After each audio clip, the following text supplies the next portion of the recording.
Upon his investiture as the Azure Scion, he was given in marriage to the scourge of the celestial armies. That murderous star clung to him day and night, whispering for him to bear a child, a little dragon of their own. Overwhelmed, Lien told him with all seriousness that he was male and could not conceive. How many times must it be said before he understood? Kale, upon hearing this, only grew more insistent, claiming it was possible, that he simply hadn't been trying hard enough. And in the end, they did have one. But it was Kale who bore it.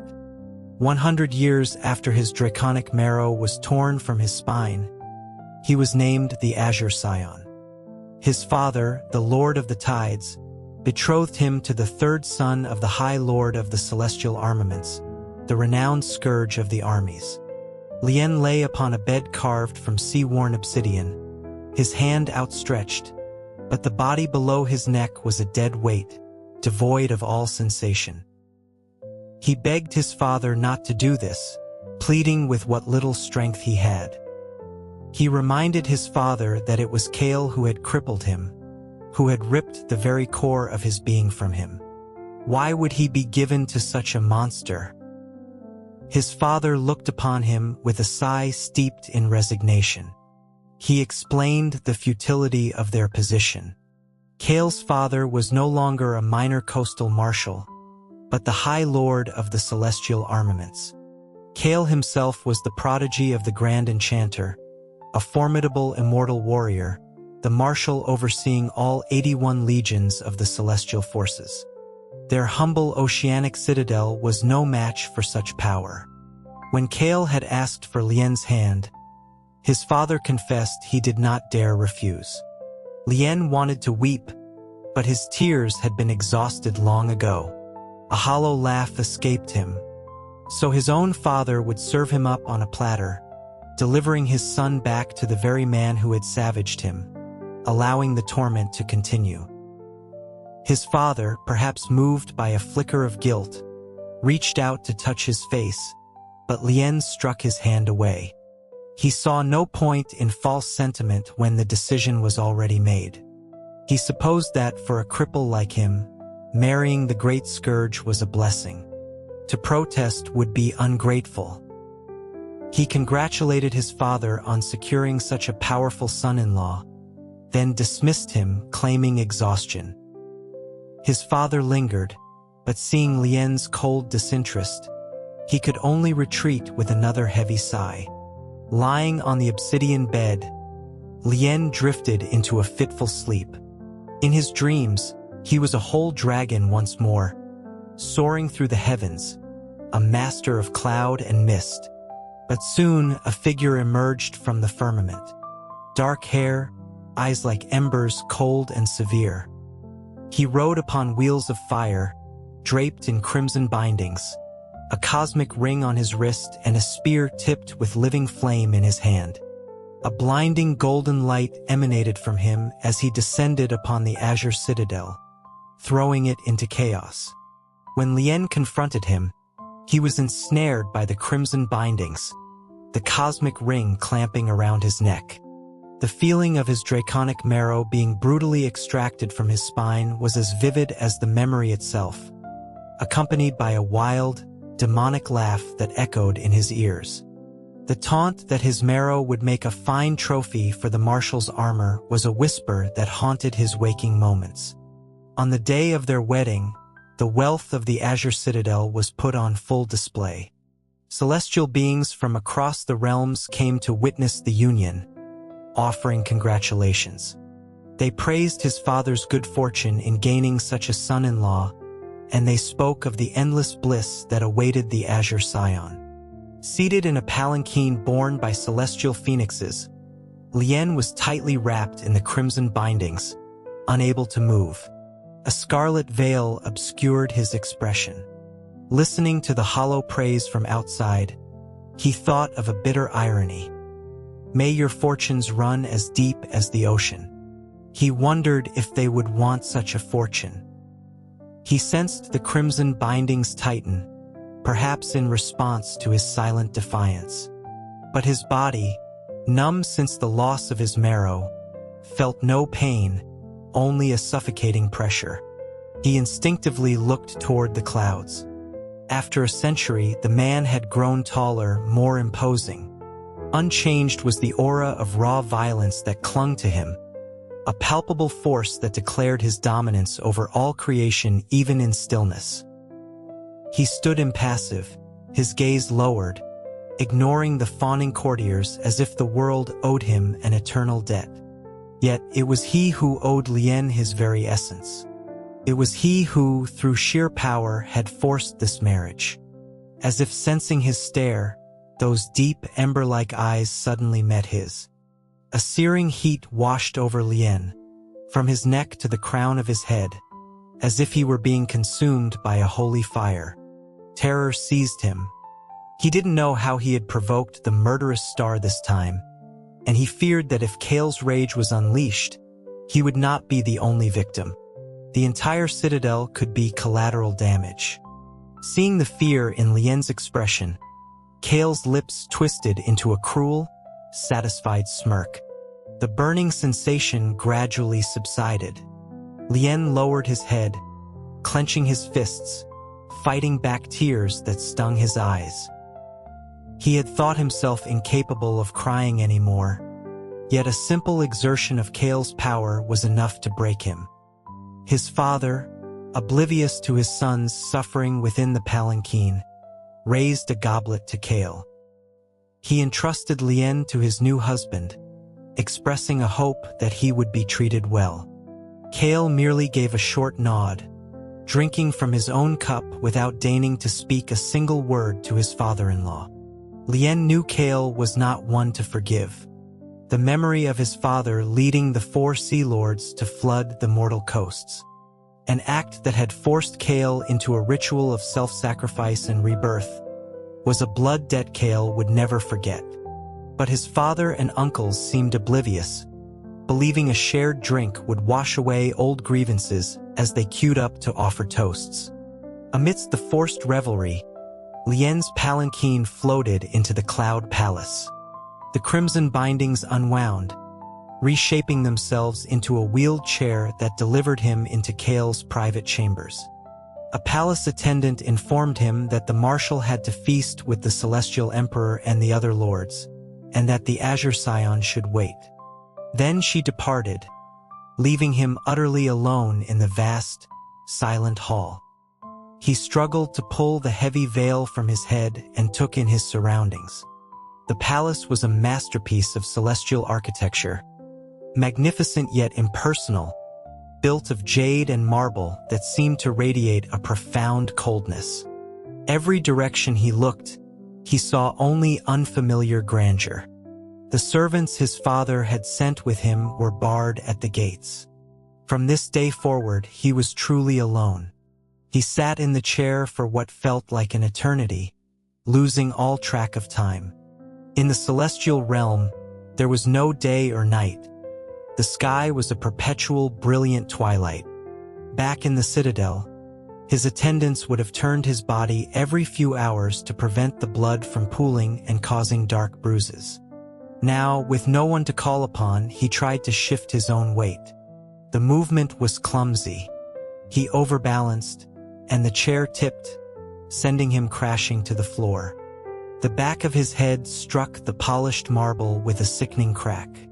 Stars exploded behind his eyes, a wave of white-hot pain so intense he thought he was dying. He lay there for an unknown amount of time before a sound came from outside. The grand doors swung open. A figure in scarlet wedding robes entered. Seeing Lien on the floor, the man faltered for a moment before striding to his side. The crimson bindings detached from the chair, coiling around Lien's body and lifting him into the air, bringing him face to face with their master. Fingers burning with heat gripped his chin, forcing his head up. The scent of celestial nectar was heavy on Kale's breath as he leaned in close. He sneered, asking if Lien was trying to die. Lien couldn't meet his gaze and squeezed his eyes shut. Before he could speak, tears streamed down his face. This face was the specter of his nightmares for 100 years. He could never forget the look in Cale's eyes on the day his marrow was taken. The memory alone was enough to make him tremble. He could only shake his head in silence. But Cale was insistent, wrenching his head to the side. He demanded to know why Lien wouldn't look at him, reminding him cruelly of his new station as his husband. Lien wanted to scream that a man who had crippled him had no right to such a title, that their feud was eternal. But he was now a broken thing, and even if he were whole, he was no match for Cale's power. He wished for death, for an end to this crushing humiliation. But a stubborn part of him still wanted to live. His silence seemed to fuel Cale's anger. The hand at the back of his neck tightened, a spike of pain forcing his eyes open. He was met with a gaze of burning intensity. Cale stared at him, seemingly mesmerized. A slow, unsettling smile spread across his face. He finally had him. Lien was his. The sight of that smile sent a chill through him, and his voice trembled. He pleaded that what happened long ago was a result of youthful ignorance. He had been punished. His marrow had been taken. He was now a cripple who couldn't even turn over in bed. He asked why Cale continued to torment him, what it would take for him to finally be left alone. Cale raised a hand, gently brushing the tears from his cheek. He softly explained that his petition to the emperor for this marriage, the grand ceremony witnessed by all the gods, was not for the purpose of humiliation. Lien was bewildered, asking what other reason there could be. Cale chuckled, a low, dangerous sound. Perhaps, he suggested, it was because he was fond of him. The word struck Lien as the greatest jest he had ever heard. A hysterical laugh bubbled up inside him. Cale claimed to like him? What was there to like? Was his affection the reason he had been maimed, his marrow stolen, forcing him to live as a worm when he was born a dragon? An object of shame for his people and a laughingstock to the heavens. He spat that such affection was a gift he could not accept. The hand on his chin tightened, the pressure threatening to crush bone. Holy fire flickered around Cale's form, its heat promising annihilation. Cale warned him not to refuse a toast only to be forced to drink a forfeit. The next moment, Lien was thrown onto the bed. The crimson bindings seemed to come alive, pulling at his robes. He stared in horror at Cale, demanding to know his intentions. Cale's laugh was light, almost playful, as he stated his intent to help Lien understand his new role, to teach him how to properly serve his husband. He then unfastened a cord from his own waist. It was used to tie Lien's wrists together in front of his chest. It was his own draconic marrow. Lien's eyes widened in horror. Cale had taken his marrow, the source of his life and power, and had been wearing it as a simple belt. Cale pinned his hands above his head, his smile turning savage. He asked if it felt familiar, boasting that he had worn it every day since taking it, keeping it safe even through the great divine wars. Lien bit his lip, enduring the humiliation, but Cale only pressed further, whispering in his ear, taunting him for not daring to look. Though his body was numb, his ears burned from Cale's proximity. Cale purred, asking for a reaction, wondering if he truly felt nothing at all. Lien forced the word out through gritted teeth. Nothing. Cale drew out a long, contemplative O, and then posited that if he felt nothing, he wouldn't know what was being done to him. He whispered a vulgar question, asking Lien to guess whether it was he or his inferno spear that was now inside him.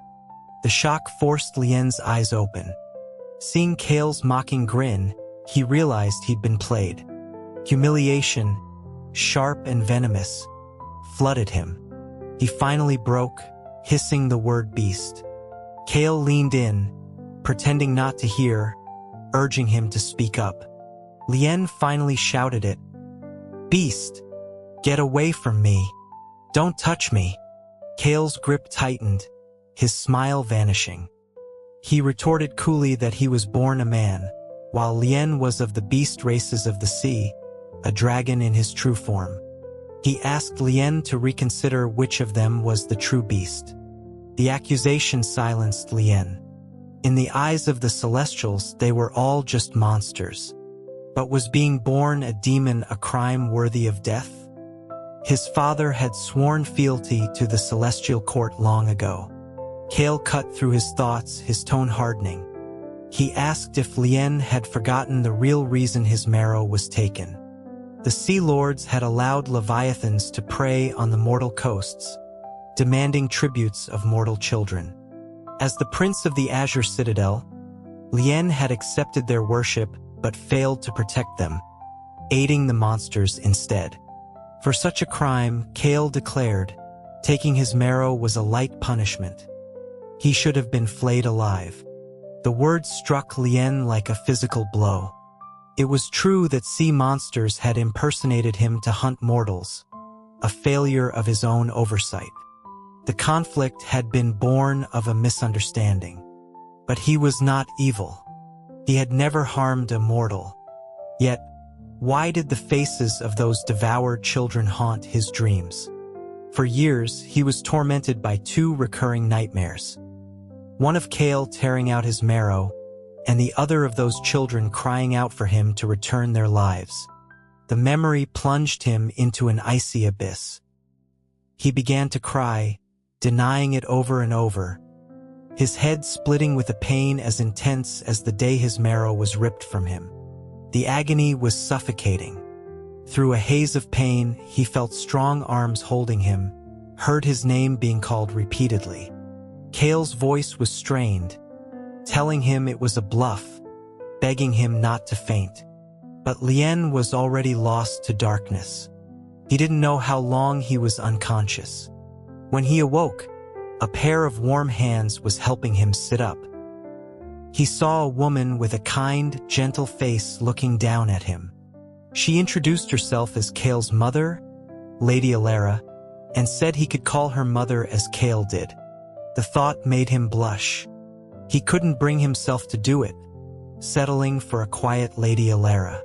She smiled, accepting it, and offered him a bowl of medicinal soup. She explained that Kale had told her he was frail and that this elixir, from the Grand Enchanter himself, would help restore his strength. He tried to refuse, unaccustomed to such intimacy with a stranger. But Lady Alara was nothing like her son. She insisted, saying that her son's spouse was half a son to her as well. She held the bowl to his lips, and he had no choice but to drink. The taste was strange, and he coughed, but told her it was good to spare her feelings. Delighted, she promised to make it for him every day, mentioning that she had stewed it with lotus root, a food her own stinking brat always refused to eat. Lien thought grimly that Kale, whose body had been reconstructed from a celestial lotus after his ritual sacrifice, probably didn't enjoy being reminded of it. After Lady Alara left, Lien lay staring at the high, vaulted ceiling of the celestial palace. It was beautiful but sterile. He missed the view from his citadel, where the water shimmered and schools of fish swam overhead in a riot of color and life. He could spend a whole day just counting them. Lost in memory, he began to count the imaginary fish above him.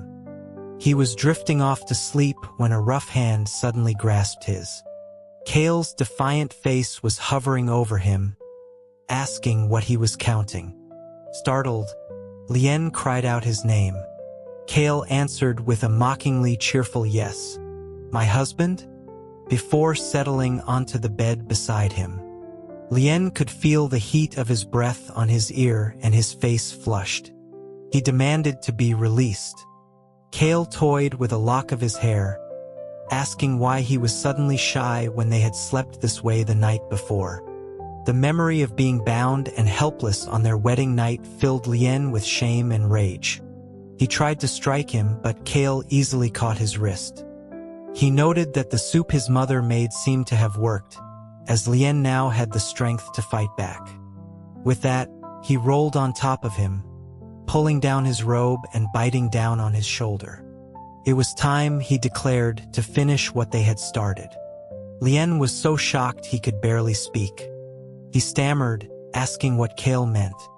Kale explained that Lien had fainted before anything had happened, leaving him alone on their wedding night. He was owed compensation. Lien couldn't believe what he was hearing. He was a cripple and Kale still wanted this. He called him a beast. Kale retorted that his spouse was pale, fragrant, and soft. Not to hold him would be the act of a beast. He told Lien to be good and lie still, that he would do all the work. His useless legs were parted and placed on either side of Kale's chiseled waist. He felt Kale's powerful body press against his. Though he couldn't see what was happening, his head and the bed began to rock with the force of Kale's thrusts. His body below the neck was numb, yet a strange heat suffused him, rushing to his head. He met Kale's burning gaze and felt his own face catch fire. Kale seemed to be enduring something as well, veins standing out on his forehead, sweat beading and rolling down his chest. Lien was overwhelmed with shame, his breathing ragged. He covered his eyes with his hands, unable to watch. But Kale pulled them away, wrapping Lien's arms around his own neck, and asked him to join him in this ascent. Lien, furious, choked out that it was shameless. Kale simply captured his lips in a kiss, remarking that he had only taken his marrow, not his tongue, so there was no reason to stutter. The kiss was as domineering as the man himself, a forceful intrusion that left him breathless and disoriented. Panicked, his hands scrabbled at Kale's back, his nails digging in. Kale hissed in pain and pulled back, allowing Lien to gasp for air. He murmured against his ear that he was a sharp-clawed little dragon. Fearing retribution, Lien apologized, saying he didn't mean to. His hands were promptly bound by the crimson bindings. Kale shifted behind him, his muscular body flush against his back, and took his earlobe between his teeth. This way, he whispered. Lien couldn't scratch him anymore. That night felt endless. He thought that if he just endured it, it would be over. But Kale seemed tireless, insatiable. Finally, Lien couldn't take it anymore and asked if he was ever going to finish. Kale, laughing, held him tighter, leaving a trail of marks on his sensitive neck. He wondered aloud what they would do if he wanted this from Lien every single day. The thought terrified Lien. If one night left him feeling like he was dying, a daily routine would be unbearable. Sensing his distress, Kale turned his head to face him, their foreheads touching. He asked if he was tired, and if so, he should beg. The words were hard to form, but his body was at its limit. He managed to whisper a plea. Kale asked who he was pleading with.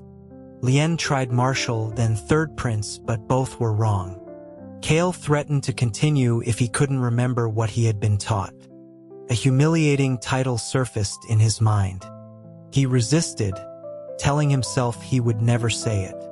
But his tongue betrayed him. Good husband, have mercy on me. The breath beside his neck hitched.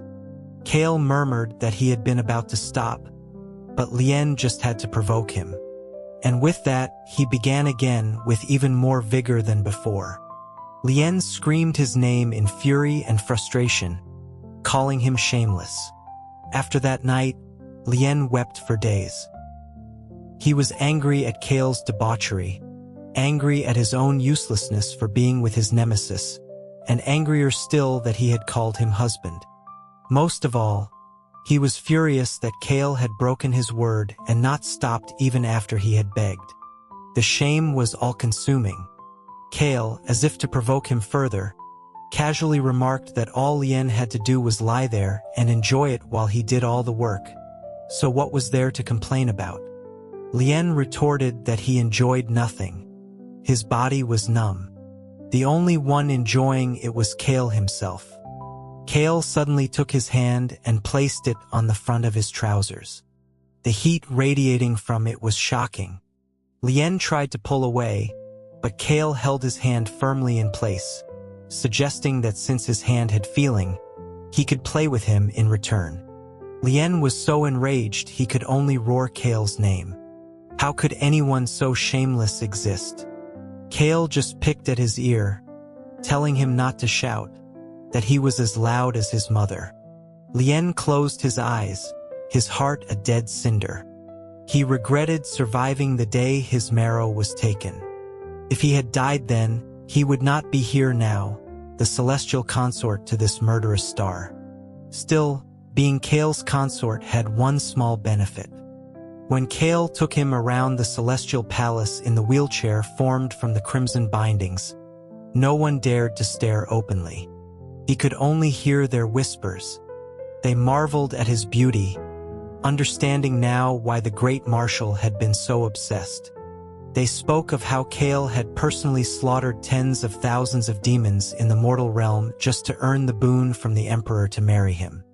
They also recounted how the Azure Scion had once caused chaos and had his marrow ripped out, leaving him paralyzed and needing to be carried everywhere. Lien was thin-skinned by nature and hated being discussed. Hearing them recount his history so casually made him feel naked and exposed. Noticing his distress, Kale's inferno spear shot out, scattering a crowd of gods and soldiers. His voice boomed with authority, asking if they had nothing better to do than gossip. Terrified, they all begged for the marshal's forgiveness. Kale snarled at them to get lost, and they vanished like smoke. He turned back to Lien with a smile, asking if he was happy now that they were gone. But Lien's head was spinning. He grabbed Kale's wrist, whispering that he wanted to go home. Seeing his state, Kale quickly retracted the bindings and lifted him into his arms, promising to take him home immediately. He flew towards the Cloud Palace. Lien, leaning against his shoulder, saw the unfamiliar path and began to cry. This wasn't his home. He wanted to go back to the Azure Citadel. Kale, who had been indulgent until now, stated firmly that it was impossible. Since Lien was married into the celestial realm, the Cloud Palace was his home now. He added, almost as a sigh, that Lien could never go back. The words struck him like a thunderbolt, and the world went black. In a half-conscious state, he dreamed he was back in the Citadel with his father. He cried out that he wasn't a bad dragon, that he hadn't hurt anyone. His father's voice assured him that he knew. He raged against Kale, crying about the pain, and his father held him close, a kiss on his forehead feeling wet, like a tear. His father promised he would get his marrow back, that it would regrow. But Lien knew that was a lie. How could something completely removed grow back? His periods of consciousness grew shorter. In one lucid moment, he heard Kale arguing with someone. Kale was demanding to know why the old man, who had once remade his own body from a lotus, could not now remake Lien's draconic marrow. An older voice, the Grand Enchanter's, explained that the celestial lotus used for Kale was a unique artifact from the creation of the world. There was no other. Simply infusing Lien's body with celestial essence, as Kale had been doing, was useless. A severed tendon could be reattached, but Lien's marrow had been removed entirely. There was no root from which to regrow it.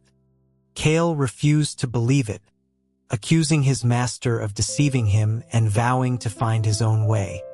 The enchanter sighed at the impetuousness of youth, muttering, "If you had known this then, why did you act as you did?" So Kale had brought him here to heal him? But hadn't he despised him, believing him to be an evil demon? Why this pretense of saving him now? The mention of celestial essence made Lien's cheeks burn. So their nightly entanglements, they were Kale's attempt to restore his marrow? His feelings were a tangled mess of hatred and a reluctant, confusing gratitude. Suddenly, he saw Kale preparing to leave. The Grand Enchanter shouted after him, asking where he was going. Kale called back that just because his master couldn't do it didn't mean no one could. He would go to the Western Sanctum and beg his master's estranged brother for the waters from his pool of Genesis. He was certain that would work. The enchanter was horrified, immediately trapping Kale in his 9-dragon pyre. He called him insane, asking if he wanted to start a rebellion, reminding him of the god-slaying whip. The Western Sanctum was a forbidden name in the Celestial Court, a rival power. Kale's father, a disciple of the Western Sanctum's founder, already walked on eggshells. For Kale to publicly seek their aid was tantamount to treason. Lien cried out, telling Kale not to go, that he didn't want his marrow back, that he would rather be a cripple for eternity than have Kale risk himself. But Kale, struggling within the fiery prison, was as arrogant as ever, ordering him to be quiet, that it was not his place to question his actions. The response ignited Lien's own fury. He shouted back that Kale shouldn't be so self-righteous. He would never forget the crime of what was done to him, and even if Kale succeeded, he would never be grateful. The first thing he would do once healed was kill him. Kale just laughed, a wild, challenging sound. The master and student were at a stalemate when a celestial soldier rushed in with urgent news. A demon monkey from the Flower Fruit Mountain, calling himself the great sage equal to heaven, had stolen a divine artifact from the Azure Citadel, erased his name from the Book of Life and Death, and was now leading an army of monkeys in a rebellion against the heavens. Lien, Kale, and the enchanter were all stunned. How could a mere monkey cause such trouble? Soon another report came. Lien's father was at the southern gate, lodging a formal complaint.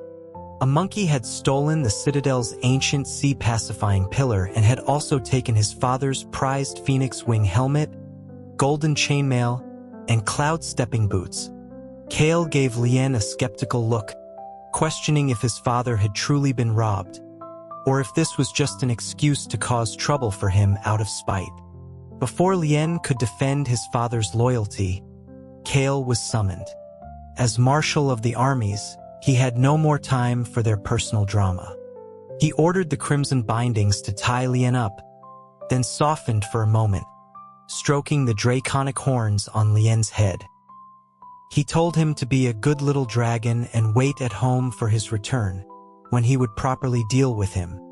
With a battle cry, he summoned his fire wheels and flew off to war.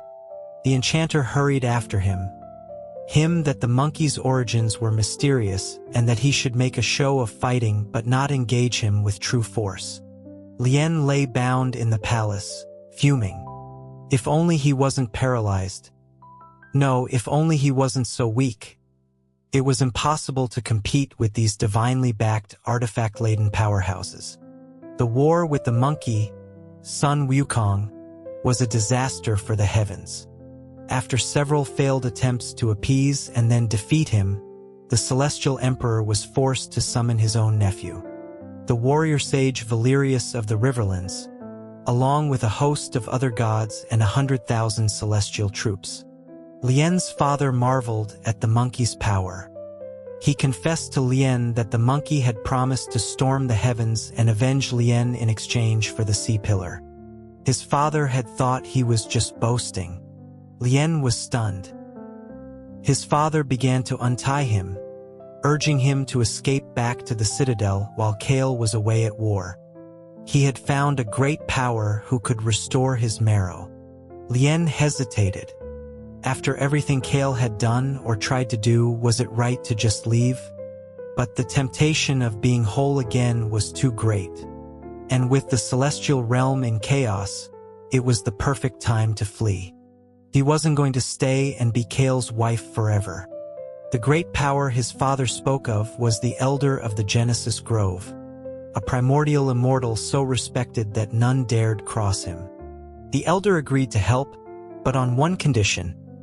Lien had to enter his tutelage and remain in his sanctuary for 500 years. The length of time gave Lien pause. If Kale couldn't find him for that long, there was no telling what chaos he would unleash. His father waved away his concerns, reminding him that Kale was preoccupied with the war. He suggested Lien write a writ of severance to formally end their union. After a moment, Lien agreed. He wrote the letter, detailing all their old and new grievances. He enclosed a lock of his hair with the letter, a symbol of a clean break, a severing of all ties. The elder kept his promise. Lien's body, paralyzed for a century, could move once more. His father returned his weapon, a celestial partisan, and his steed.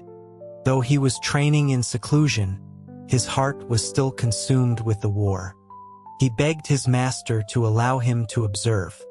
The elder, stroking his beard, called him a foolish child but agreed, remarking that he too was curious to see the fight, as the monkey's skills were reminiscent of an old friend. He concealed Lien within the folds of his sleeve and took him to watch. Lien expected Kale, as a vanguard commander, to be fighting with all his might. Instead, he was clearly holding back, making a poor show of it before quickly yielding and goading Valerius into taking his place. The battle between Valerius and the monkey was a spectacle of divine power, a clash of transformations and cosmic abilities that shook the heavens. Just as they reached a stalemate, the High Chancellor of the Heavens struck the monkey from behind with a golden bracelet. As the monkey stumbled, Valerius's celestial hound lunged, biting his leg. He was captured. 500 years in the sanctuary passed in the blink of an eye. His training complete, Lien was permitted to leave. He learned that the great sage had been imprisoned by a far greater power and had been trapped under a mountain for 5 centuries. Curious to see this legendary figure, Lien went to the mountain, bearing a basket of fruit. To his astonishment, he found Kale, Valerius, and the monkey himself playing cards. Kale was complaining that one of them had to be chosen to escort a mortal monk on a quest to the Western Sanctum. Valerius refused. The monkey refused. Kale was furious that he was being forced to go. They decided to draw lots. Realizing he had stumbled upon a secret meeting of the celestial realm's 3 greatest rebels, Lien tried to slip away, but Kale's voice cut through the air, demanding to know who was spying on them. Before he could run, the crimson bindings shot out and wrapped around his ankle. His partisan was knocked from his hand by Kale's spear. He was wearing a cloak that hid his face, so Kale didn't recognize him at first. He demanded to know who his master was. Lien clamped his mouth shut, remembering his master's never to reveal his name if he got into trouble. The crimson bindings tightened, pulling him towards Kale. A hand reached out and swept back his hood, revealing his face. Kale froze, then a cold, mocking smile spread across his lips. He mused aloud who it could be, if not his own celestial consort who had been visiting her family for 500 years and never returned. In front of the others, Lien burned with humiliation. He struggled, spitting that he was no one's consort, that the writ of severance had been delivered 500 years ago. Kale simply pulled him closer, his body flush against his chest. He looked down at him and stated that their marriage had been decreed by the emperor and witnessed by the heavens. Could not be dissolved unless one of them ceased to exist. With that, he tossed his lot into the dirt, declaring that he was going home to discipline his wife. The monkey and Valerius cursed him for his lack of loyalty as he was dragged away. Kale did not take him back to the Cloud Palace, but to the Azure Citadel. He suspended Lien from a beam in his old bedchamber.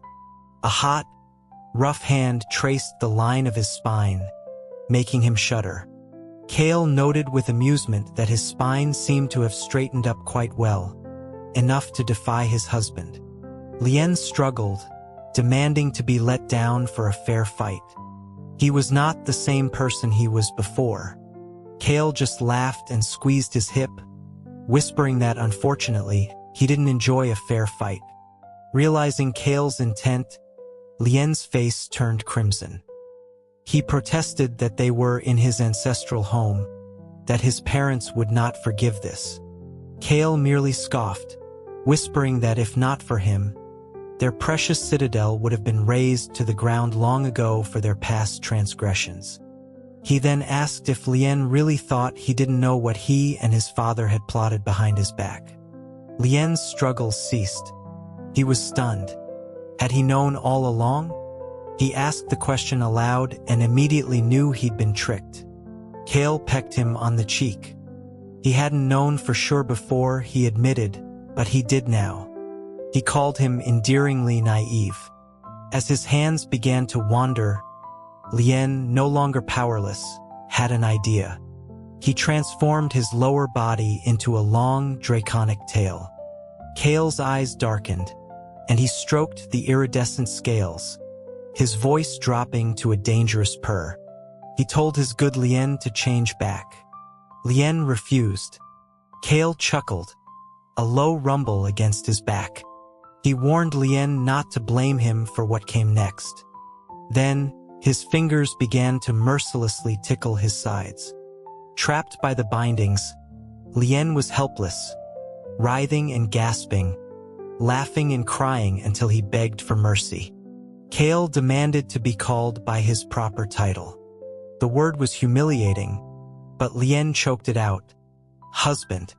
The bindings released him, and Cale laid him on the coral bed, pulling him into a tight embrace. The playfulness was gone. He asked Lien to let him hold him, murmuring about how long the 500 years without him had been. The sudden sincerity was disarming. Cale then asked, his voice low, if Lien had ever thought of him during that time. If wanting to beat him to a pulp counted as thinking of him, then yes, every single moment. Seeing the flicker of a smile on Lien's face, Cale's eyes narrowed. He warned him not to smile like that, or he might not be able to get out of bed later.